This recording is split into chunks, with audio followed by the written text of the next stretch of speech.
You bought something last month. Maybe it was dinner. A nice one. The kind where you don't look at the right side of the menu before you order. Wine. Dessert. The bill arrives and it's $180 for 2 people and you think, yeah, that's about right, and you tap your card and you leave and that's the end of it.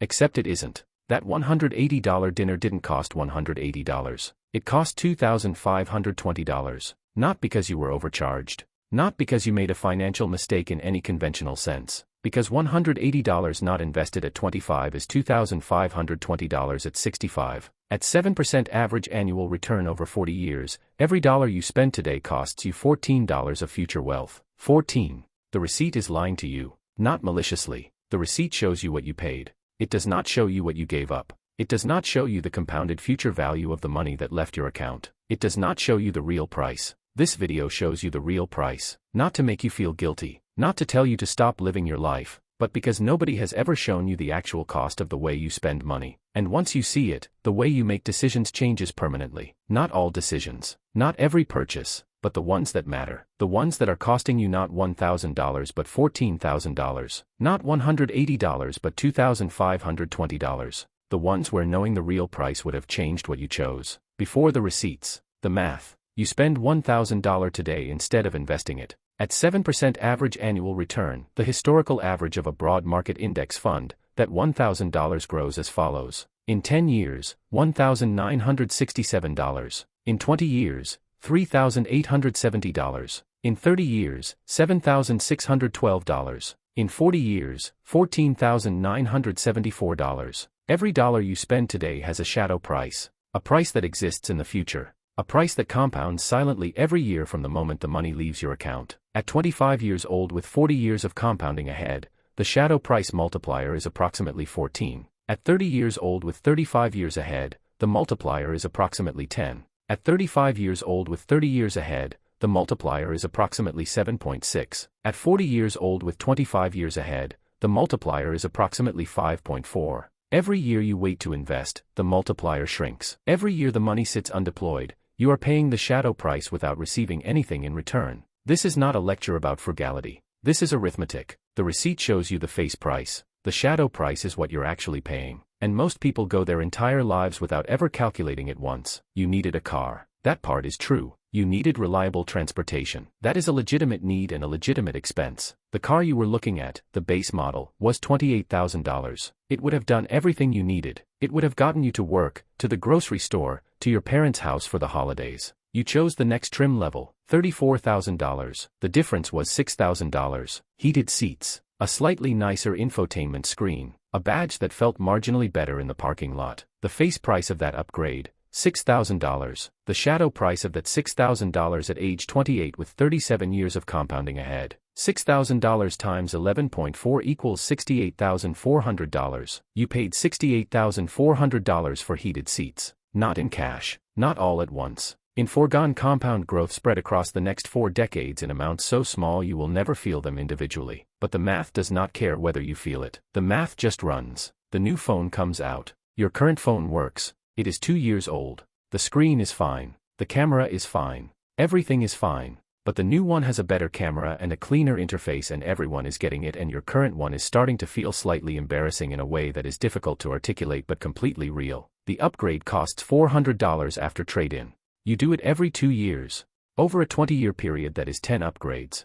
$4,000 in total face cost. The shadow price of $400 every 2 years for 20 years, invested instead at 7%. Approximately $17,600. You spent $17,600 on phones that worked perfectly for 2 years and were then replaced with phones that also worked perfectly. But here is the version of this that actually matters. If you had kept a phone for 4 years instead of 2, splitting the upgrade cycle, you would have invested $200 every 2 years instead of spending $400. Over 20 years that $200 every 2 years becomes $8,800 at 7%. The decision to keep a phone 1 extra year, made consistently over a career, is worth $8,800. That is not a sacrifice. That is a phone case and slightly more patience. You needed a vacation. That is also true. Rest is real. Recovery is real. The human need for a break from the ordinary rhythm of obligation is not a financial weakness. But you put it on a card. $3,200. A week away. Flights, hotel, dinners, activities. The card had a balance before you left. It had a larger balance when you came back. The face price, $3,200. But this is not a $3,200 vacation. This is a credit card vacation. At 22% APR paying the minimum, that $3,200 takes 4.5 years to pay off and costs $1,800 in interest. Total face cost, $5,000. Shadow price of $5,000 at 30 with 35 years of compounding. $5,000 times 10.7 equals $53,500. You paid $53,500 for 1 week. Not because you went on vacation, because you put it on a card and paid the minimum and the interest compounded in the wrong direction while the investment didn't compound at all. The vacation itself is not the problem. The mechanism is the problem. The same vacation saved for and paid in cash, $267 per month for 12 months, costs $3,200 and nothing else. No interest. No shadow price beyond the face cost. The difference between a $3,200 vacation and a $53,500 vacation is not where you went. It is how you paid for it. You don't think of subscriptions as spending. That is precisely why they are so expensive. Streaming service 1, $18 per month. Streaming service 2, $16 per month. Music, $11 per month. Cloud storage, $10 per month. News subscription, $15 per month. Gym you use 6 times a year, $45 per month. Delivery service, $14 per month. Software subscription, $20 per month. App you downloaded in 2022, $8 per month. Total, $157 per month. $1,884 per year. You do not experience this as spending $1,884. You experience it as a series of small charges so small they stop registering as decisions. The gym charge appears and you feel mild guilt for a moment and then it passes because it's only $45 and you'll definitely go more next month. The shadow price of $157 per month invested instead at 7% over 30 years. $189,000. $189,000. From subscriptions. From things you barely use. From charges so small they stopped feeling like choices. You are not paying $157 per month for entertainment and convenience. You are paying $189,000 for entertainment and convenience. And the most expensive item in that stack is the gym you visit 6 times a year, which costs you not $540 annually but $19,400 over 30 years of shadow pricing. Cancel 3 subscriptions. Any 3. That is $50 per month redirected. $50 per month invested at 7% for 30 years. $60,700. Cancel 3 subscriptions. Gain $60,700. That is the trade you are not making. Back to dinner, but a different version of the dinner. You eat out 4 times a week. This is not unusual. This is the normal social rhythm of someone in their late 20s or 30s living in a city. It does not feel excessive because everyone around you is doing the same thing. The 4 dinners cost an average of $45 each. $180 per week. $780 per month. $9,360 per year. Cooking at home, real cooking, not sad cooking, actual meals that you enjoy, costs approximately $300 per month for the same person. The difference, $480 per month. The shadow price of $480 per month invested at 7% over 30 years. $582,000. $500,000. Not from never eating out. From eating out 1 time a week instead of 4. From cooking 3 times a week instead of 0. The face price of eating out 4 times a week is $780 per month. The real price is $582,000. This video is not an argument for never spending. It is not a case for living in austerity. Not for eating every meal over a kitchen sink. Not for keeping the same phone until it disintegrates. Not for never going on vacation and never upgrading anything and sitting in the dark watching your brokerage balance with a single lamp and a can of beans. That is not the life. Some spending is worth its shadow price. The question is which spending. The vacation you saved for in cash and paid in full, worth it. The experience is real, the memory is real, and the financial cost is only the face cost because you didn't hand the compounding to a credit card company. The car that gets you to work reliably, worth it. Necessary transportation is a legitimate expense. The base model and the luxury trim are not the same purchase. The dinner with someone you love on an occasion that matters, worth it. The real price of a $180 dinner twice a month is $2,520 per month.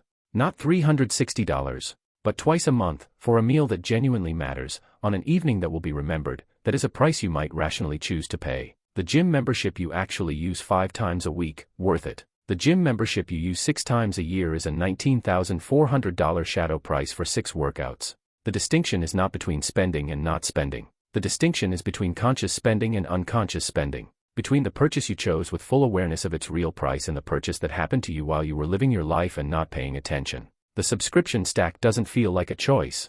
It feels like background noise. And background noise is the most expensive thing in your financial life because it costs you without ever asking for your attention. One question. Every purchase over $200. Every recurring subscription. Every upgrade decision. What is the shadow price of this? Take the amount. Multiply it by the appropriate factor for your age. Age 25, multiply by 14. Age 30, multiply by 10. Age 35, multiply by 7.6. Age 40, multiply by 5.4. Age 45, multiply by 3.9. Then ask yourself one question. Is this purchase worth that number? The $34,000 car versus the $28,000 car. The upgrade costs $6,000 face price. At 30 years old the shadow price is $60,000. Is the heated seat worth $60,000? Maybe. If you drive 2 hours a day in a cold climate and the car is where you spend a significant portion of your life, that is a calculation you can make consciously. Probably not. If it's a commute car. If you live somewhere temperate. If the real reason for the upgrade was how it would feel in the parking lot. The framework doesn't tell you what to decide. It tells you what you're actually deciding. Because right now you are making a $60,000 decision thinking it's a $6,000 decision. And the difference between those two numbers is the difference between a decision made consciously and a decision made in the dark. Every dollar you spend this month has a shadow price. The $1,000 you spend casually, the upgraded trim, the subscriptions you forgot about, the dinners that became a habit, the phone upgrade 1 year early, that $1,000 is not $1,000. It is $7,600 at 35. It is $10,700 at 30. It is $14,000 at 25. You have been reading the receipt. The receipt is wrong. Not every purchase is worth its shadow price. Some are. Some obviously are. And knowing which ones those are, being able to distinguish a purchase you consciously chose from a purchase that chose you, is the only financial skill that makes every other financial skill possible. Here is the question that follows you out of this video. Every time you are about to spend $200 or more, every time a subscription renews, every time you are standing between the base model and the next trim level, what is the real price of this? Not the face price, the real price. The price that includes what this money would have become. Run that number, then decide. Not always no. Just always awake.